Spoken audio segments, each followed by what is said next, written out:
Fala pessoal, boa noite, tudo bom? Aqui quem fala é o Marcelo Gunter, para quem não me conhece, aqui é o canal Modelagem do Zero e essa é a segunda live de aquecimento para a semana do Equity Research na prática. A ideia é dividir com vocês aqui alguns pontos importantes para essa carreira, né? Meu ponto aqui no Modelagem do Zero é basicamente treinar novos ou já, inclusive, analistas que não conhece zero, faixa branca, né, que nunca foi analista, até analistas já prontos aí, trazendo a minha experiência. Eu tenho uma experiência muito grande de treinar analista e essa é a minha motivação aqui, né. Obrigado pela presença aí, tive um pequeno contratempo aqui com a conexão, por isso que demorei um pouquinho mais. Hoje a gente vai falar os maiores erros que aspirantes a analistas cometem, né, baseado na minha experiência de carreira aí. E não dá para apontar numa live, eu não quero ficar fazendo uma lista de todos os erros e mais comuns, mas eu peguei 3 aqui para elaborar um pouco para vocês aí. Lembrando que essa live aqui, ela é o aquecimento, a gente está na semana de aquecimento para a semana do Equity Research na prática, que vai ser na semana que vem, segunda, quarta e quinta, dias 6, 8 e 9 de outubro. Se você não se inscreveu ainda, é só clicar o link na bio aqui, aí você vai cair numa página de inscrição, só colocar seu nome, seu e-mail para receber as comunicações aí, poder participar desse evento, onde eu vou contar para vocês aí como pensa um analista profissional, como é que ele raciocina, qual que é a diferença dele para um cara amador, e vamos colocar a mão aí um pouco na massa abrindo o Excel, além de um brinde aí que eu vou dar, que eu vou dar para quem participar, que é um e-book e um template de Excel preenchido, inclusive, para você aprender a fazer modelagem financeira. Só esse brinde aí já daria para vender, mas eu tenho uma versão um pouco mais simplificada, né? Bem mais simplificada do que eu entrego no meu programa de formação, mas se inscrevam e participem, vai ser um prazer, tá bom? Pessoal, só uma coisa. Só repassando, ontem a gente abriu a série de aquecimento, falando sobre a rotina, né, do dia a dia do analista. Quem não viu aí, eu recomendo que dê uma olhada na live, se tiver interesse realmente sobre o assunto. E hoje a gente vai falar sobre os erros mais comuns que travam quem sonha em entrar nesse mercado, né, e como evitar, e vou falar um pouco também de como evitar esses erros. Só queria fazer uma enquete rápida aqui para vocês, para a gente aquecer as turbinas aqui. Quem aqui já tentou aprender sobre a profissão? Para ser analista, vocês devem saber que uma coisa super importante é você saber modelar, construir modelo financeiro. Quem aqui já tentou aprender sozinho Excel, valuation ou ler relatório de analistas de sell sides? Quem conta um pouquinho aqui para mim? Eu não vou ficar esperando. Boa noite. Aqui é o Leonardo, eu ia falar Léo, mas enfim, Leonardo. Me conta, já tentou, boa. Conta um pouco mais aí, se vocês quiserem contar um pouco mais da experiência, se vocês ficaram frustrados, se vocês aprenderam, e aí no final eu comento, depende do que vocês comentarem, eu já comento na hora, mas a ideia no final eu deixo as perguntas, eventuais perguntas eu deixo para o final, tá? Boa, Fernando tentou também, o Pedro tentou. Então, esses erros que eu estou falando hoje, eles são baseados em erros alguns que eu mesmo já fiz numa parte da carreira e outros que eu, como gestor de analista, assim, o que é gestor de analista, até para vocês entenderem, né? Quando você é um analista sell-side, e eu, por exemplo, já cobri vários setores, mas assim, setor de transportes eu já cobri bastante tempo, bens de capital e empresas aéreas também. O que acontece quando você está cobrindo um setor? Quando eu sou analista sênior, o cara que assina em cima no relatório, eu sou o primeiro lá da lista e eu sou o primeiro que aparece assinando, eu tenho que ter o CNPI, o pessoal sempre me pergunta de CNPI e os demais embaixo não necessariamente precisam ter CNPI, mas eu sou o responsável pelo setor. Então assim, eu já sou sênior há bastante tempo, né? Tenho mais de 20 anos de experiência, comecei no mercado, eu me formei na GV em 2002. Fiz algumas outras coisas, já fui trader, já trabalhei um tempo com Venture Capital, mas assim, a maior parte, desde 2002, que já faz 23 anos eu fui analista de ações, né? Fui analista de equities. Então já passou muito cara embaixo, já passou muito júnior que trabalhava comigo no meu time, então assim, eu tenho as opiniões, e inclusive isso daí, os erros que eu vou falar hoje, se eu estiver entrevistando um analista para contratar, eu já vou, alguns deles tentar, alguns não, todos eu vou tentar filtrar ali na hora da entrevista e na hora que eu der um case para o analista resolver, eu vou tentar entender aí se ele tem esses vieses aí, né, desse tipo de erro. Que são erros consertáveis, né? Você hoje está vendo uma live sobre isso, a probabilidade de você fazer um erro desse já diminui consideravelmente se você prestar atenção e realmente isso for importante para você, né? Não só ouvir, mas escutar. Só um segundo. Ó, o Léo também. O Enzo deu boa noite, aliás. O Enzo não... Boa noite, Enzo. Então é isso, pessoal. Então vamos nessa. Eu já vi várias pessoas fazerem esses erros e eu mesmo já fiz alguns deles. E, inclusive, né, a turma que já se inscreveu na semana do Equity Research na prática, eu tenho um questionário lá, quantos você tem, se pretende ser analista, ou se é curioso, onde você mora, qual estado você é, e coisa e tal. E aí tem 2 campos de perguntas abertas, e nessas perguntas aí apareceram comentários relacionados a esses erros, né?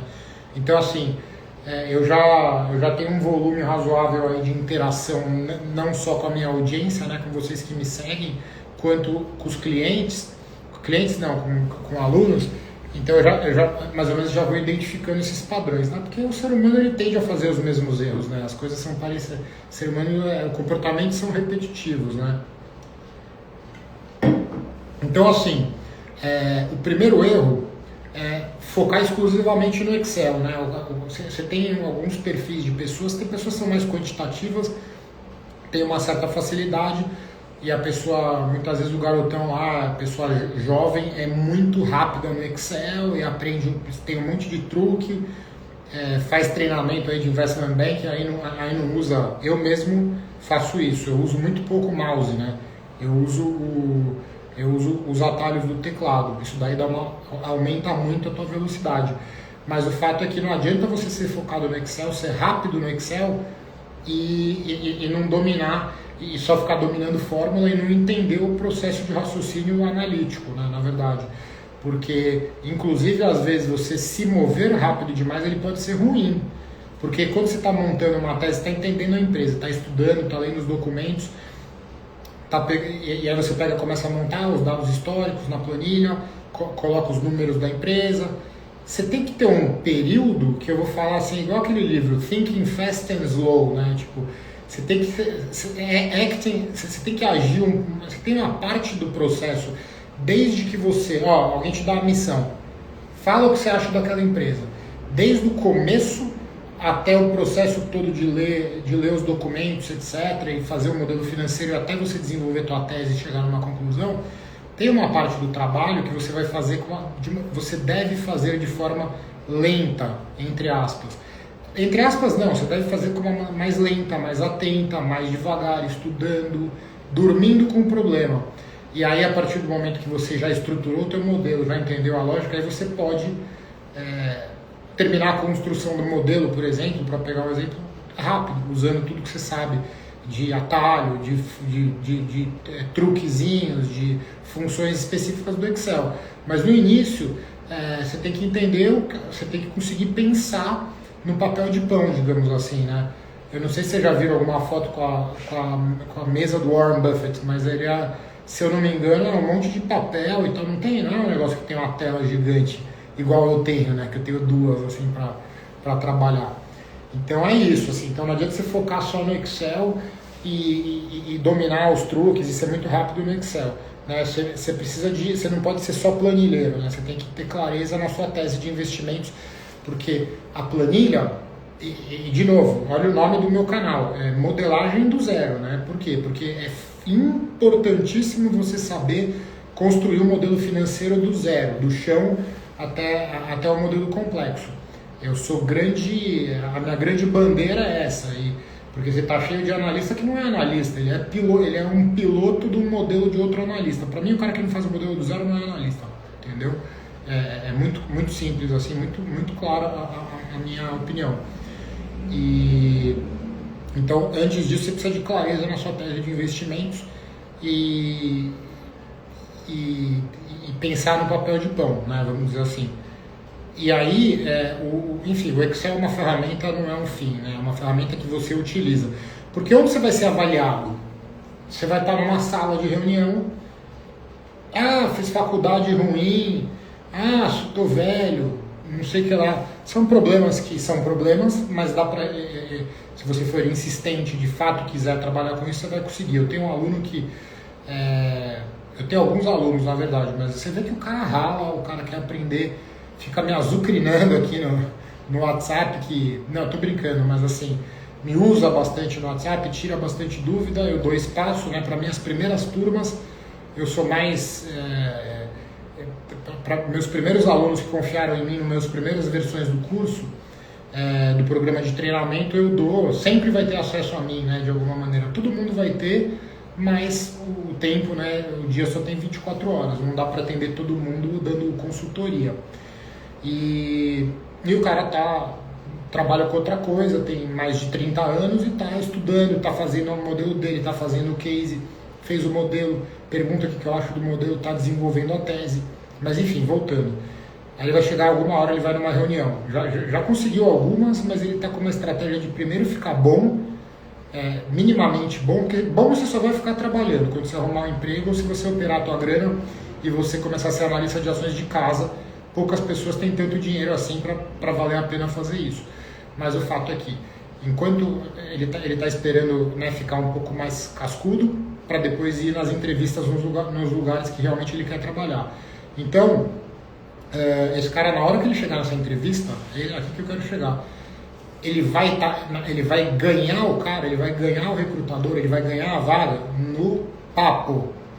Tudo que ele fez no Excel, etc., vai deixar a cabeça dele organizada e ele entendendo o que ele fez, e aí ele vai ter uma tese, só que a clareza mental e a clareza de ele se expressar é o momento que você vai ter para convencer o portfólio manager. O teu contratador, ele não vai abrir um modelo e ficar lá olhando 3 horas, não tem tempo para isso. E um cara sênior, seja um portfólio manager, né, que é o gestor de recursos, que é quem decide o que fazer com a grana, ou um analista sênior, ele bate o olho e conversa 3 palavras e já percebe se o cara sabe o que está falando ou não, né? Como qualquer profissão, você entende do que você faz.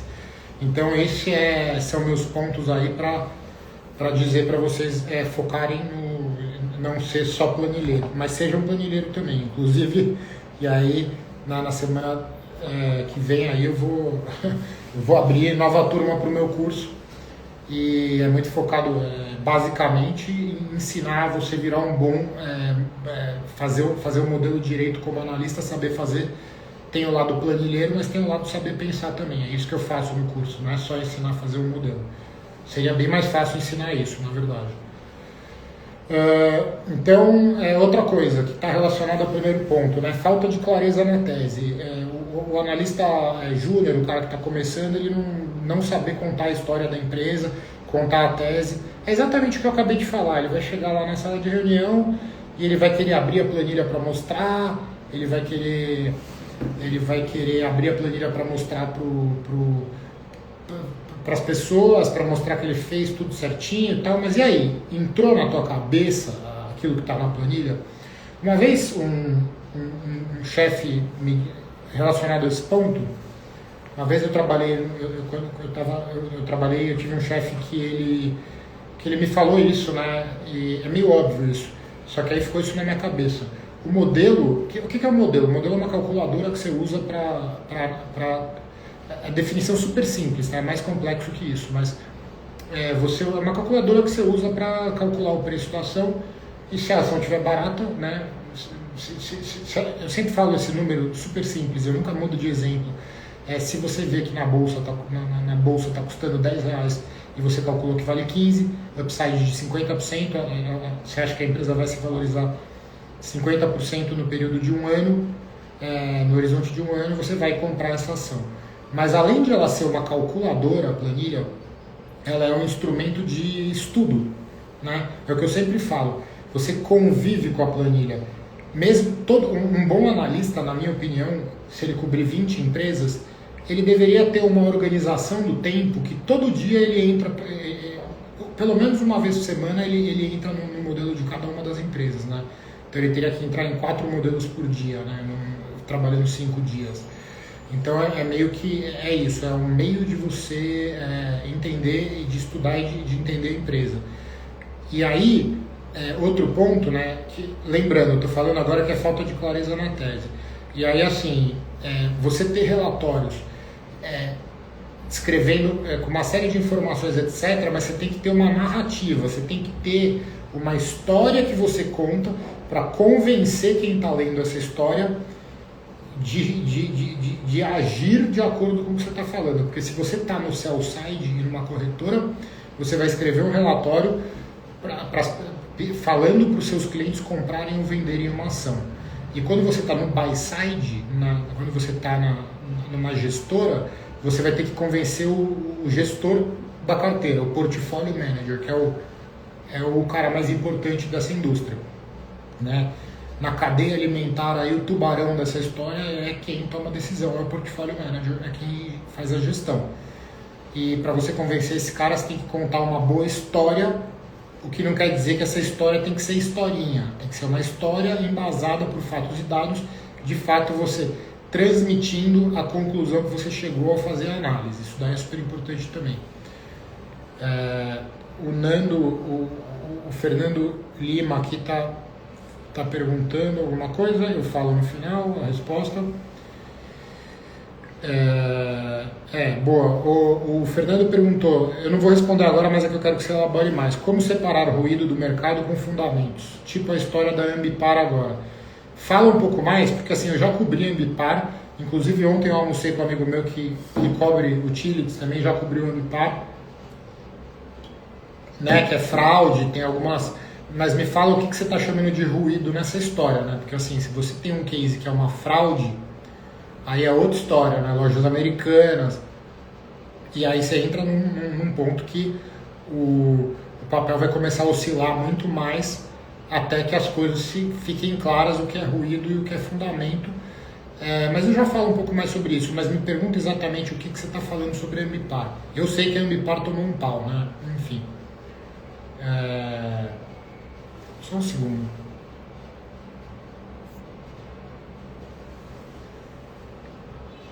Então, e aí voltando aqui, qual que é a solução para esse... em qual direção você deve ir para ter a solução dessa questão que eu estou falando de não entender e não saber conectar com a tese, não entender bem a tese?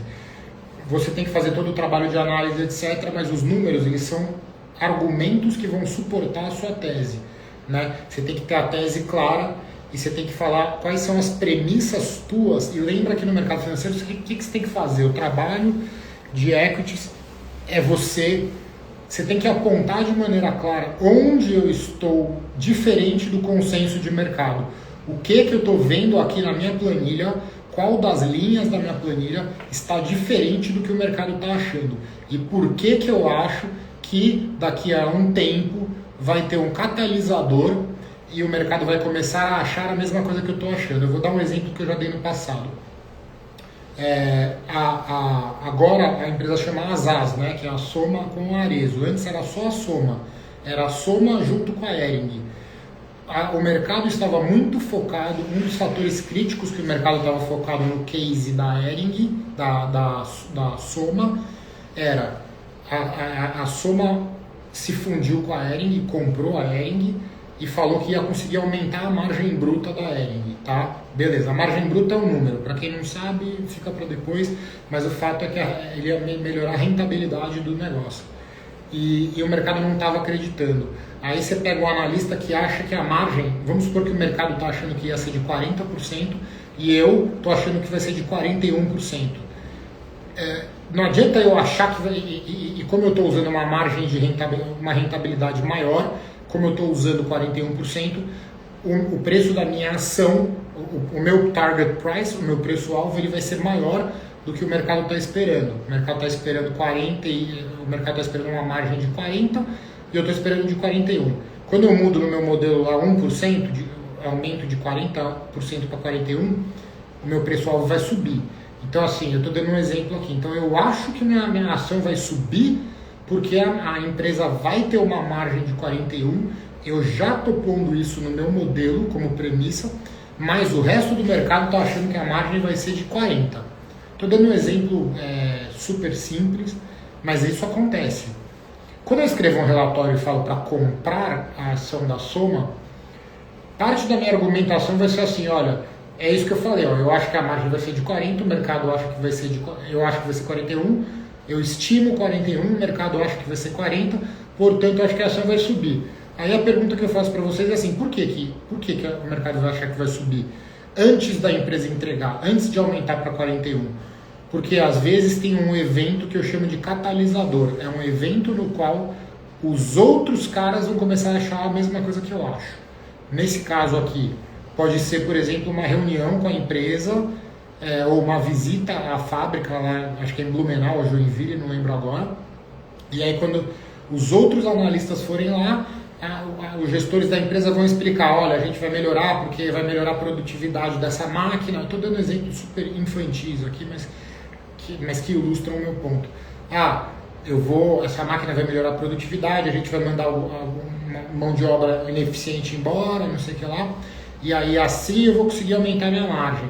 Naquele momento, a ação vai subir porque os caras vão se tocar do que eu enxerguei antes. Eu vi o que os outros não estão vendo e agora os outros também vão ver a mesma coisa, tá? Então, por que eu estou falando isso? Porque eu tenho que ter isso articulado na minha tese. Eu não posso fazer um relatório e falar, olha, você pode calcular tudo perfeito, seu modelo tudo bonitinho, e você chegar na conclusão que o mercado só tem idiota e que você acha que o negócio vale 50 e o resto do pessoal acha que vale 25. Você não pode falar, eu acho que vale 50, você fala, eu acho que vale 50 e eu acho que por tal coisa que vai acontecer no futuro, os outros analistas vão começar a achar também daqui a um tempo. Esse trabalho, ele é um trabalho que é uma mistura de arte e ciência. Agora o Nando aqui respondeu sobre o MIPAR. Eu já te falo sobre a questão do ruído e fundamento, Nando. Então é isso, pessoal. Vão mandando as perguntas aí, hein? E aí a última coisa que eu queria falar para vocês nesse ponto é o excesso de teoria e muito pouca prática, né? É você ficar muito focado em consumir relatório de outros analistas ou ou ler muito livro e aí você não ter aprendizado real. Então, assim, o que eu acho importante é você tem que praticar o trabalho de analista. E aí eu vou até fazer uma outra coisa. Excesso de teoria, você tem que praticar. Por exemplo, faz o meu programa de formação, você vai aprender a modelar. Você na verdade, vai abrir o mundo para você, porque você não vai ficar patinando, tentando descobrir. O trabalho de modelagem financeira, ele não é uma coisa que eu inventei, mas eu aplico ele eu procuro aplicar ele perto da perfeição. Perfeição não existe, mas eu aplico ele com muita técnica, de uma maneira que é escalável, né? que eu consigo ensinar para os outros e que eu consigo usar a minha forma de modelar, porque a forma de modelar já é sabida, todo mundo, um negócio já existe há quase um século, sei lá quanto tempo. Mas você conseguir aplicar isso na prática que é o problema, entendeu? Você conseguir realmente pegar os números da empresa e etc e não se perder, que é o problema. Mas enfim, então façam o Desk Ready, que eu vou abrir as inscrições depois da semana do Equity Research na prática e comecem a fazer o trabalho. Primeira coisa, se você está fora do mercado, tenta decidir se você vai ser um sell side ou um buy side, porque a maneira de pensar é diferente. A ferramenta de trabalho em tese é a mesma, os dois têm que fazer conta e ver se a ação está cara ou barata. Mas o sell side, quem paga a conta, de onde vem a grana? Ele tem que falar bonito, escrever relatórios bacanas. Estou falando de um jeito meio tosco, mas assim, tem que falar bonito, escrever relatórios bacanas para fazer com que os clientes, as gestoras, os buy sides, operem na corretora. Enquanto que o buy side não, ele tem que pegar e ajudar o grupo dele, o time dele, a gestora que ele está, a transformar aquele bolo de dinheiro, idealmente bilhões de reais ou de dólares, melhor ainda, em rentabilidade. E se ele contribuir para ter essa rentabilidade, ele vai ganhar um pedaço do bolo. Mas assim, o que eu recomendo? Né? Eu estou no ponto aqui de dizendo que é o erro da galera que é muito teórica e pouco prática. Qual que é o melhor jeito de você ser prático? O melhor de todos é você fazer o trabalho e você ficar motivado com o trabalho. O que te deixa motivado? Operar a sua grana. Ah, não tenho grana, tem 100 reais aí, então opera um fracionário na bolsa e começa. Olha, entendeu? Vai praticando. Antes de entrar no mercado, você quer ser sell-side, fica lá escrevendo, aprende, pega os relatórios das corretoras, das grandes casas, da BTG, do BBA e das casas gringas, Credit Suisse, JP Morgan, Morgan Stanley, Citi, sei lá. E você tenta escrever relatórios no estilo que aquelas pessoas estão escrevendo. Entenda os jargões, o vocabulário, etc. Mas para você escrever o relatório, você vai ter que fazer o modelo também, que eu vou te ensinar. Além disso, se você quiser ser buy-side, sabe o que você tem que fazer? Você tem que estudar pra caramba, tá ligado no mercado, mas você tem que operar. Você tem que pegar o teu dinheiro e o que eu tô falando é bem fora da caixa, tá? Você tem que aprender a fazer o trabalho, a fazer modelo e tal, mas o jeito que você vai ficar bom é quando você realmente começar a ter opinião e falar, compra essa ação. Porque assim, eu posso te ensinar tudo, você pode ficar lá, se mergulhar num monte nos livros que eu falar para vocês, que são, para mim, as bíblias do setor, e você lê vários relatórios, e aí você vai ficar calculando o preço-alvo das ações.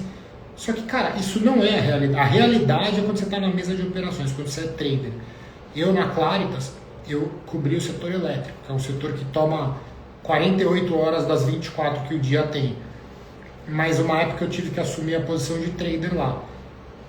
É muito legal, apesar de ser trader, é muito operacional, né? É uma coisa nervosa, porque ali, ó, tô comprando, tô vendendo. Quando a gente decidiu que vai comprar, às vezes eu fazia trade, sei lá, de 30 milhões de reais num dia, montava uma posição, desmontava uma posição e sendo analista ao mesmo tempo. Então eu tô olhando aquele preço-alvo ali na minha planilha, que eu calculei, eu tô olhando aquele modelo que eu fiz daquela empresa, mas na tela que está acontecendo a realidade. O mercado não vai ficar igual a minha planilha só porque eu fiz uma planilha bonita. Então você tem que ter esses dois lados. Se você quer ir para o buy side, você tem que ter essa conexão com o mercado. Esse negócio de entender o seguinte, ó, às vezes vai ter uma empresa que você vai fazer o modelo perfeito, vai descobrir que ela vale 10, que ela deveria valer 50 e que agora ela está valendo 25 e ela vai continuar valendo 25 por mais 10 anos, porque o mercado não gosta da empresa, entendeu? Eu já cobri uma época da minha carreira a CPFL, e onde eu trabalhava o pessoal gostava bastante, só que o resto do mercado não achava isso, porque, por exemplo, tem um controlador chinês, e o problema não é ser chinês, obviamente, o problema é que é um controlador que está longe do Brasil, tem uma cultura muito diferente, uma maneira de pensar empresarial muito diferente.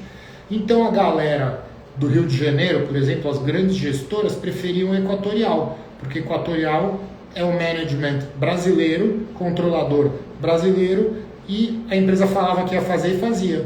O chinês não. Então a empresa às vezes está muito barata e vai continuar barata, né? Que é o famoso value trap, né?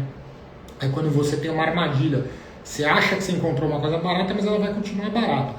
Então, tem que entender o que você está. Se você está fazendo consultoria e tem que soltar um relatório bonitinho, muito legal. Se você está no sell side, você tem que gerar relatório, você tem que gerar ideias novas, você tem que sacudir ali, fazer espuma, mas espuma, não espuma na verdade, espuma é uma coisa ruim, né? Você tem que fazer barulho e o pessoal fala bater o bumbo, né? Eu botei recomendação numa ação, eu tenho que soltar sempre relatório reforçando a compra e tal, mas é uma coisa meio teórica, uma coisa de novo, uma coisa meio de jornalista, né? De novo, eu não estou criticando, tá? Eu já fui sell side por bastante tempo, No buy side, você tem que estar conectado na realidade. Então, assim, estou falando tudo isso para falar que ficar só na teoria sem prática não vai rolar, entendeu? Por isso que eu falo, o mercado é muito preconceituoso às vezes. Se você estudou na faculdade Tabajara, vai ser mais difícil de arrumar emprego do que se estudou numa faculdade considerada top. Mas o fato é que qualquer um, aprendendo a trabalhar na prática, vai conseguir. Eu não vou colocar você na cara do gol ali, embora bons alunos que são bons, se tiver algum amigo perguntando vaga, pedindo indicação, óbvio que eu vou indicar. Mas para isso eu tenho que ter uma opinião minha que eu acho você bom, né? Seria muito fácil, quando eu venho do meu programa de formação, eu virar e falar assim, olha, prometo para você que eu vou te ajudar a conseguir emprego, eu vou te ajudar a conseguir emprego te deixando bom, mas eu não vou botar meu nome em risco se você não está querendo ficar bom, entendeu? Porque a gente está falando aqui, pessoal, do mercado muito competitivo, entendeu? É um mercado que tem gente que quer muito, gente que é inteligente, gente que trabalha bastante. Então é uma combinação que não dá para você achar que você vai chegar no trabalho às 10 da manhã e vai embora às 2 da tarde, entendeu? Que não vai rolar. Mas assim, enfim, é um trabalho apaixonante, muito legal. Tem momentos de estresse, mas é incrível, né? É uma coisa que é um certo poder que você tem, né? Você aprender a fazer conta, só o fato de você aprender a fazer conta e você sentir que a conta está certa, que você conseguiu chegar no nível correto de detalhes, testar a sensibilidade das coisas, isso já dá uma satisfação enorme, né? É uma espécie de poder, né? E se você de fato conseguir ficar bom nisso e fazer a conta, acertar e realmente acertar quando a ação vai subir ou cair, você pode errar 49% do tempo, você tem que acertar 51%. Se você gerenciar o seu risco direito, você vai ser um ganhador. Então você nunca vai acertar sempre, ninguém acerta. Então é meio que isso. E é uma coisa extremamente que dá bastante satisfação.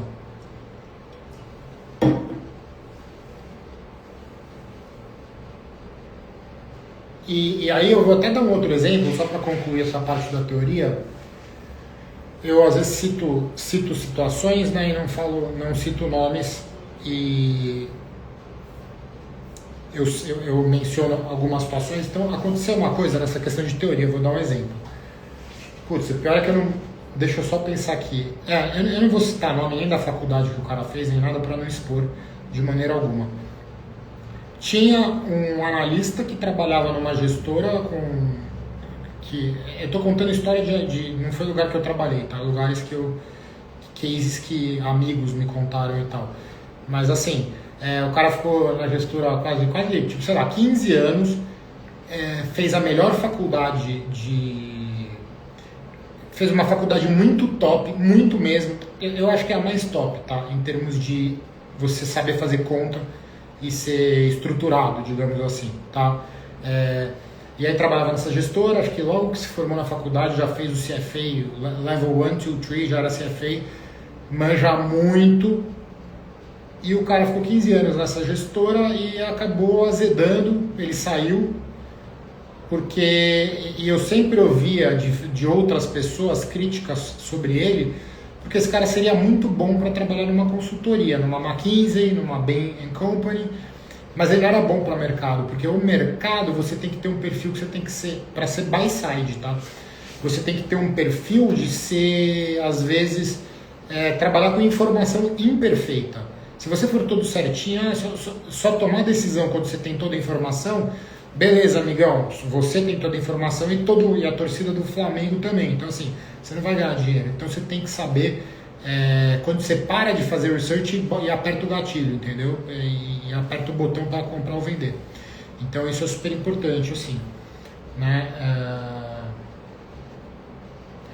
E aí, pessoal, falando, né? Então, esses são os três pontos aí que eu queria falar, senão vai ficar muito longa a live. E aí, se você seguir um método estruturado e for treinado, aí eu estou falando do meu... Enfim, de estar aqui comigo, de estar aqui nas redes sociais, ser meu seguidor, obrigado. Ou eventualmente ser meu aluno. você tem que aprender um método estruturado de trabalhar, entendeu? Porque não dá para trabalhar de maneira improvisada, você tem que ter um método e eu seguir método e criar método baseado em coisas que eu li, coisas de organização, tudo, assim, até como eu organizo o meu calendário, minha lista de to-dos. Você tem que ter um método para trabalhar de maneira eficiente nesse mercado que você tem que processar muita informação e, sobretudo, você tem que começar a praticar o quanto antes para conseguir, realmente, na hora que conseguir uma entrevista, você conseguir mandar bem, né?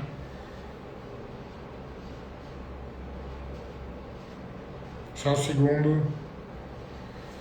E aí assim, baseado no, se você usar o método correto, você vai conseguir, mesmo nunca tendo trabalhado em banco ou gestora, você vai conseguir performar, você vai conseguir sua vaga e vai conseguir performar bem, porque tem um caminho, tem coisas padrão que se fazem, você tem que ter inteligência, porque você vai ter que ter criatividade para saber onde buscar as informações, etc.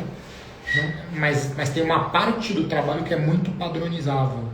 É isso que você tem que... Essa parte padronizável, você não pode se dar o luxo de ficar improvisando e fazendo coisa de artesanato numa parte que é padronizável, né?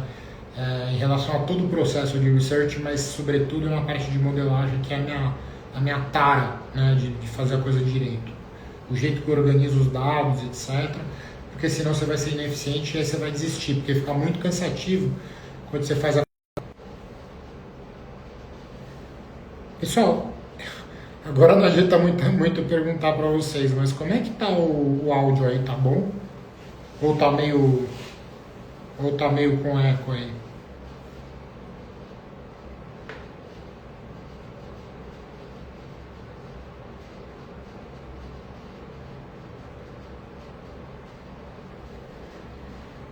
Então, turma, vamos dar uma olhada nas perguntas aqui. Eu vou fazer uma coisa maluca, eu vou fazer de baixo para cima. Vou fazer o contrário. O Fernando Lima, ele está perguntando qual foi a vez no mercado de maior tensão, mas que você conseguiu resistir e estava correto no final das contas, contra o consenso. Cara, eu fui... Vamos lá, eu nunca fui gestor, né, portfólio manager, eu já fui trader. Só que trader numa gestora grande você tem um espaço para operar, etc. Mas você basicamente executa a ordem, né? O portfólio manager decide e você não pode ser um louco, entendeu? O cara fala para você comprar 30 milhões de reais em uma determinada ação, você não vai comprar de uma vez, senão você vai fazer o preço subir, entendeu? Vai puxar o preço. Então você tem que ter a técnica correta, entender e tal. Mas assim, eu nunca fui portfólio manager. Quem toma porrada mesmo, assim, quem aguenta a pressão nas costas maior do que o do analista é o portfólio manager, que é o cara que está decidindo ali.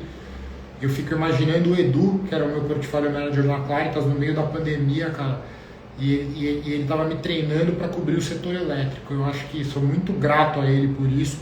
Estou lembrando até agora, né, o quanto, cara, ele foi dedicado de ter call comigo das 8 às 10 da noite. Eu estava em pandemia, né? Então todo mundo foi pro lockdown, home office, e ele me explicando ali conceitos super aprofundados de utilities, né, de setor elétrico, num momento que eu imagino o estresse que era você ter que ficar tomando as decisões minuto a minuto quando você está em momento de crise. Você imagina a pandemia, que o mundo parou, na verdade, né? Desligou. Como é que você modela as coisas? Como é que você decide quais ações comprar ou não? Então é um momento de mais estresse. E o momento também mais no começo da minha carreira, em 2008, a crise de 2009, que foi, né, que quebrou a Lehman Brothers teve toda a crise do subprime americano. E esses momentos que você mais aprende no mercado, né? Porque vocês podem ler sobre esses momentos, mas vocês não estavam ali na hora que o bicho estava pegando, entendeu? Tá dando até saudade de estar da adrenalina ali, né? Na hora que o bicho está pegando. Mas assim, que eu... Tese... E aí agora respondendo a tua pergunta para não ser evasivo, para não fugir, né? Cara... Teve o case de Gol, tá? Eu não lembro agora valores, preço da ação, mas eu lembro que a Gol, uma época, ela praticamente, eu acho que foi 2007, se eu não me engano, ou 2009. Enfim, entre 2007 e 2009, a Gol desabou. Eu tava com call de compra. Só que assim, cara, eu não vou ficar batendo muito no peito, embora às vezes eu mostro para os meus alunos um call já que eu dei de múltiplos fidelidade, que a ação veio a meu favor tanto na compra, eu mandei comprar e o negócio subiu pra caramba, depois mandei vender, caiu pra caramba, mas eu tava no sell side. Eu não tava botando o meu na reta. Tá documentado que eu tava certo, mas é diferente de você botar a grana. Put your money where your mouth is, né? Tipo, coloque sua grana onde tá a tua boca. O que você tá falando? Então, assim, momento aí que eu fui mais contra o mercado foi nessa época que eu dei um call de Gol, que a Gol tava caindo e eu achava que tinha que comprar. Mas se você tá... Por que eu falei isso agora que eu não vou ficar me gabando? Porque existe uma frase que é: Wall Street tá cheio de gente, o cemitério de Wall Street tá cheio de gente que estava certa, mas no timing errado. Então, se eu tô certo e eu vou lá e faço uma aposta e compro muita ação daquela empresa e coloco uma posição muito grande, tomo um risco acima do que eu deveria e a ação cai na minha cara e eu tô num fundo, o que pode acontecer? Começa a cair a cota do fundo, eu tomar um monte de resgate e o fundo vai pro vinagre. Então, assim, não é fácil essa questão de você ir contra o mercado, é muito mais fácil falar do que fazer. Assim como é muito fácil falar: pô, quando cai e está em momento de pânico, compra tudo. Só que quando está em momento de pânico, a galera, você não tem dinheiro, você já tinha comprado antes, entendeu? Então, assim, não é fácil. Por isso que eu gosto mais hoje do buy side, porque realmente você está conectado com o mundo real, com o que está acontecendo, entendeu? Mas, assim, é meio que isso, a pergunta aí do Fernando. Posso falar? Vou mudar aqui, vou responder de cima para baixo, porque senão vai dar confusão aqui. O que mais? Bom, o Léo aqui, o Fernando falou que já tentou, né, aprender sozinho e tal. Importante também tentar, né, aprender sozinho. Aí depois você descobre que não funciona. Às vezes não funciona, mas analista é o cara que tem que fuçar, entendeu? Já tentei, tive o primeiro contato através da Liga de Mercado Financeiro da minha faculdade. Conta mais aí, Léo. Legal, bacana nessas coisas de liga. Na minha época que eu fiz GV não tinha liga. Você tinha a empresa júnior da GV, aí tinha uma competição de bolsa lá, competição Nutella, que você não botava dinheiro, você ficava comprando ou vendendo ações com um portfólio teórico, né? Mas legal, boa. O Enzo, boa noite, Marcelão. O Fernando, como separar ruído de mercado em fundamentos, tipo a história da Ambipar agora? Confesso que a questão de Ambipar eu não tenho muito detalhe, mas falam que é uma empresa com muito caixa e quase entrando em RJ. Cara, eu não estou olhando a Ambipar agora, então assim, eu não vou ficar falando sobre a empresa para não falar. Quando você não sabe, é o famoso não sabe, deixa. Né? Mas assim, vamos lá, para a tua pergunta. Eu já cobri a Ambipar, já fui visitar a operação, já conversei com os maiores acionistas, já comprei a Ambipar quando eu estava no buy side, a gente comprou lá. Ainda bem que a galera saiu, né? Depois que eu saí de lá. Mas assim, como é que você separa, voltando aqui, né? Como é que você separa ruído do que você falou? Qual a expressão você usou? Ruído com fundamento. Você separa ruído de fundamento, Fernando, fazendo análise fundamentalista. Análise fundamentalista é você feito todo o modelo. Imagina que teu modelo está todo bonitinho, está tudo certo, todas as linhas certas, você modelou correto a receita, os custos e tal. É o trabalho de research que você faz realmente para entender e entender a fundo a empresa, a dinâmica de como ela funciona, de como funciona o crescimento, como funciona o ROIC. Isso é a síntese das coisas, né? A dinâmica competitiva. E aí, fazendo esse trabalho, você vai surgir um ruído e você vai saber que aquilo é ruído. Por quê? Porque você entende da empresa fazendo análise bottom-up. Você não está top-down olhando o mercado todo. Eu já eu já fiz esse tipo de... Eu já deu até cortezinho aqui no Instagram, né? Coloquei corte disso, que eu falei, eu vou falar o que eu costumo falar. Quando você é um analista mais focado, que você não cobre 50 empresas, você cobre um número razoável de empresas, você manja pra caramba. Aí você sabe, porque você leu a nota explicativa, porque você modelou o preço da querosene, quando você estava modelando o custo de combustível, você olhou a nota explicativa, você viu que a empresa está com hedge, você falou com a empresa, descobriu que ela está com hedge de tanto tempo no negócio, e aí é o seguinte, aí você tem um movimento, sei lá, de uma guerra na... Estou falando de uma empresa aérea, tá? Para ficar claro. Aí você tem uma guerra no Oriente Médio, explode uma guerra lá, começa todo mundo se matar, explodir campo de petróleo, aí os Estados Unidos invadem a Venezuela, o petróleo vai para o espaço. E aí o que vai acontecer naquele momento? Fundos de algoritmo e gestores top-down que decidem rápido, olham a bolsa inteira, olham o mundo inteiro, e hoje que você tem muito robô, a galera vai vender empresa aérea, porque um veículo para você surfar a alta do petróleo é você shortear a empresa aérea, porque quando o petróleo sobe, a empresa aérea cai. Só que nem todas vão cair igual, porque tem umas que estão com hedge, e uma empresa que está com hedge, você imagina que tem uma com hedge e as outras todas do setor sem hedge. Elas vão sofrer muito mais, porque a empresa que está com hedge, para quem não sabe o que é hedge é proteção. A empresa está com proteção, ela comprou contratos de derivativo que ela consegue neutralizar aquele impacto da alta do petróleo. Então o que vai acontecer? Durante o curto, médio prazo, a alta do petróleo não vai impactar o custo de combustível dela. Logo, não faz sentido ela estar caindo tanto. Logo, o que você deveria fazer? Comprar essa empresa. Isso você fez um trabalho de distinguir o ruído do fundamento. Fundamento é o que eu olhei, que eu entendi. O ruído é que chegou um jumento e vendeu todas as ações sem entender. Eu falei brincando, porque não é um jumento. O business dele é outro, é operar top-down. Na média, ele vai acertar em shortear todas as ações do setor aéreo, mas essa específica ele errou, entendeu? Esse é o ponto. Vê se deu para entender aí, Nando, por favor.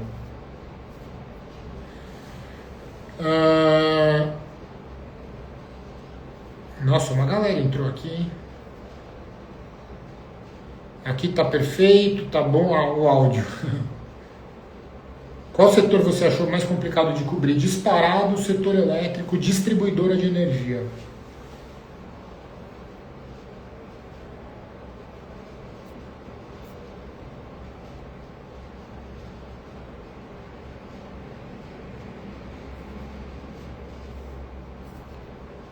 O Léo, só ver o nome aqui.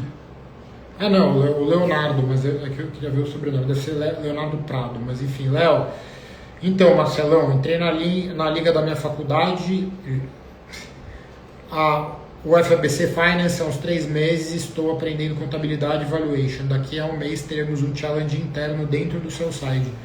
Pô, muito legal, Léo, sucesso aí, cara. Se precisar da minha ajuda, se eu puder de alguma maneira contribuir, só mandar direct, enquanto eu consigo ainda, às vezes eu tenho umas dicas para te dar, mas você já está bem encaminhado aí, parabéns.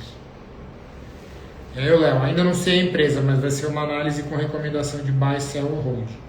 Boa. Enzo, fala Enzo, tudo bom? Marcelão, ir com profundidade nos relatórios dos órgãos reguladores que as CIAs estão inseridos ajudam a identificar fatores críticos? Sem dúvida, Enzo. Eu vou te dar um exemplo, né, que eu acabei de falar, eu já dei vários exemplos.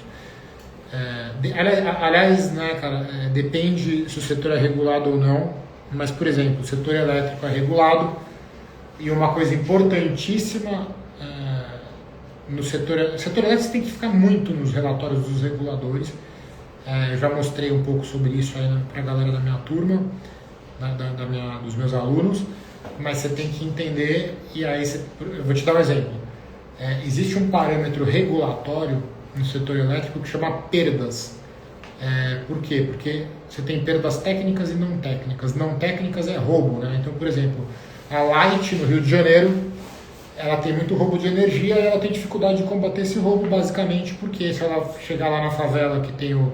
Favela não, na comunidade que tem uma organização criminosa ou uma milícia, o cara não vai poder falar, ó, milícia, para de fazer gato aqui, que eu vou cortar, eu vou restabelecer as ligações aqui, vou desmontar esse gato aqui. Não dá para fazer isso, então tem muito roubo, muita perda de energia.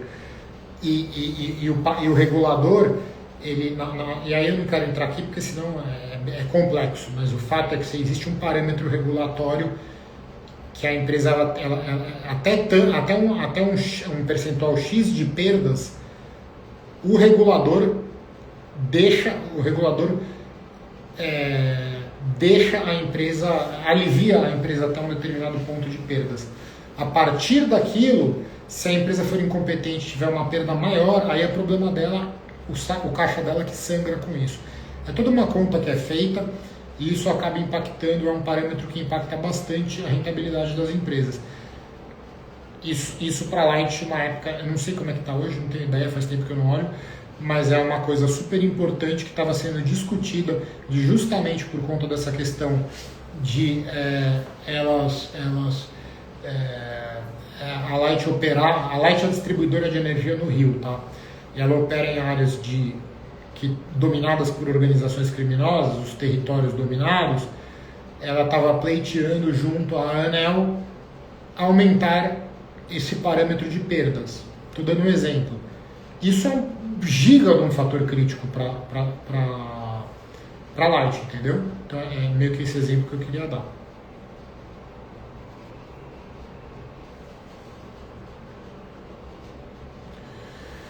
O João Pedro, cheguei um pouco tarde, não sei se já passou por esse ponto, mas teria uma dica para quem ingressou recentemente a Equity Research para buscar efetivação. Acho que eu falei sobre alguns pontos, João. Vai ficar salvo a live, se puder ouvir depois. Obrigado, muito legal aí. Pô, primeiro, parabéns aí de ter conseguido essa oportunidade de estágio. A pegada é essa mesmo. Pô, entrei aqui, vou ficar aqui. Vou fazer o melhor, vou descobrir o que é o correto, né? Hoje eu falei sobre 3 pontos aí de 3 grandes erros, né? Eu falei sobre ser muito focado em Excel, muito bom tecnicamente, mas não conectar isso com o mundo real, com a tese de investimento, falta de clareza na tese e excesso de teoria e pouca prática, né? São 3 pontos aí, se quiser ouvir depois. Mas, cara, eu vou te dar um conselho bem raizão mesmo, assim, bem raiz, cara. Chega mais cedo, vai embora mais tarde. Super importante para mim, especificamente, porque eu fazia isso e eu exijo isso dos outros. Se o pessoa mais sênior tá, não sei como é que é a posição que você tá, mas se a pessoa que mais sênior ela te fala alguma coisa, te ensina alguma coisa, tem cara que não fala muito, que você vai ter que sair se virando, então precisa ver a sua dinâmica de trabalho, fica à vontade aí de me mandar mensagem se precisar. Mas você tem que anotar as coisas, cara. Porque uma coisa que irrita um chefe é a postura errada do estagiário, né, ou de quem é júnior, de não ter humildade de anotar as coisas que ele está aprendendo. Não tem problema perguntar, ter dúvida, mas você tem que tirar a dúvida e anotar e aprender na hora. No máximo 2 vezes fazer a mesma pergunta. A terceira vez, não estou falando que não é uma regra, não, pra você ficar assustado, mas assim, pô, cara, se você tá olhando pra mim, eu tô falando com você e tô te explicando uma coisa, você não tá anotando, na minha cabeça tá automaticamente o seguinte, só um segundo, o João Pedro, ele tá entendendo e ele vai fazer o que eu falei. Aí você chega e faz uma coisa que não é o que eu falei, cara, que puta arrogância, entendeu? Se você não tava nem tentando entender, anotar. Uma época que eu trabalhei como trader e eu tinha um chefe que hoje é meu amigo, e na época já era meu amigo, só que aí na hora que eu trabalhei com ele eu não fiquei muito amigo não, que a gente quase brigava. E meu primeiro emprego no mercado financeiro, cara, eu pedi autorização, tá? Eu gravava o que ele falava, porque ele me explicava as coisas complicadas de fazer. Eu fazia o gerencial, eu operava a opção, mas antes disso eu fazia a parte de controle, né? um bom trader, ele vai ser o controlador, ele vai controlar as posições, ter a planilha, saber certinho, fazer a parte braçal de você controlar o portfólio. E ele explicando coisa, e aí a gente tinha conta nos Estados Unidos, operava lá fora também, operava ADR, operava opção lá fora, explicando, e cara, eu ficava com o gravador ligado, e depois chegava em casa, ficava reouvindo, não tinha chat GPT, não tinha aplaude, e eu ficava anotando, entendendo, fazendo gráfico, e até quando eu fui, recentemente, eu fui trader da Claritas, eu tive que ser durante um tempo, porque o trader saiu para entrar, foi para outra gestora, e aí, cara, eu tenho no meu iPad eu tenho aquela canetinha lá, e aí eu tenho um aplicativo do Moleskine, que é tipo um caderno infinito, né? Você vai indo, eu juro, eu fico girando assim no meu iPad, eu anotei umas 100 páginas, sem exagero, mas enfim, eu anotei um monte de coisa, da rotina de trading, de tudo, desde como apertar o botão ali no negócio, como fazer a ordem tal, como não sei o que, era complexo, tá? Porque não era só trading, era trading e controle do risco, do booking de long and short, do long bias, um monte de fundo e etc. Tinha resgate, aí o que fazer? Um multitasking ferrado ali, mas eu anotava tudo igual um maluco, cara. Então assim, e aí chegou no fim de semana, eu passei tudo a limpo, eu sênior já pra caramba, entendeu? Então assim, é essa a dica que eu te dou, cara, porque se você já tá dentro, já te contrataram, não estão com a expectativa de você fazer, consideraram você capaz. Então o que vai fazer a diferença agora é a tua atitude, entendeu? Porque provavelmente você é inteligente, senão você não teria conseguido a vaga, entendeu? Então é isso. Não tem mais nada pra falar. Fica ligado, anota tudo e ficar de boca fechada é bom também, ajuda, entendeu? Ouvir mais do que falar. Eu não sou bom para esse conselho aqui não, que eu sempre fui falante, mas é isso. E última coisa, né, o João, participe da semana do Equity Research na prática, clica aqui, link na bio, e lá eu vou abrir inscrição para o meu treinamento e você não vai se arrepender. Um abraço. Agora o Miqueias Berg. Acha que o CNPI dá um up no currículo para trabalhar no buy side, considerando que não estarei fazendo a recomendação pública apenas para o fundo? Honestamente, não. Acho que não. Acho que é desnecessário. Não estou desvalorizando o CNPI. Ele é obrigatório para você assinar, que é o que você falou aí. Só que no buy side, eu já fui buy side, tenho um monte de amigo, sei bem como é, e as pessoas estão nem aí pro CNPI, entendeu? Nem sabe o que é. Tô falando assim, a realidade, né? Meu estilo aqui é falar a verdade.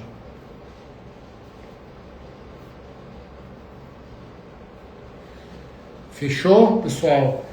E, bom, é isso, turma. A próxima live eu vou fazer na semana...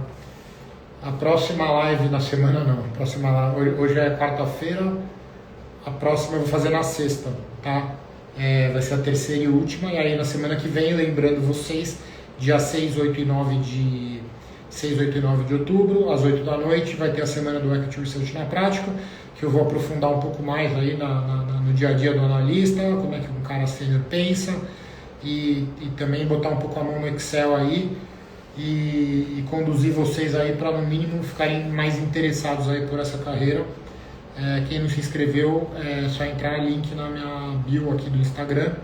E é isso também, me sigam no YouTube, quem não segue.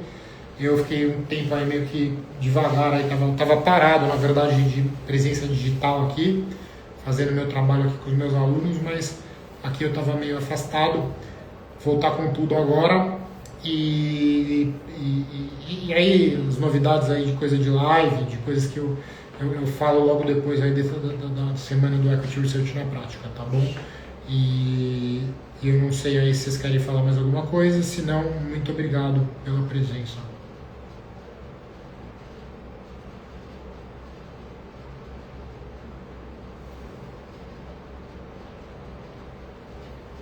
Então é isso, turma. Boa noite, obrigado pela presença. Qualquer coisa a gente fala na sexta. Um abraço.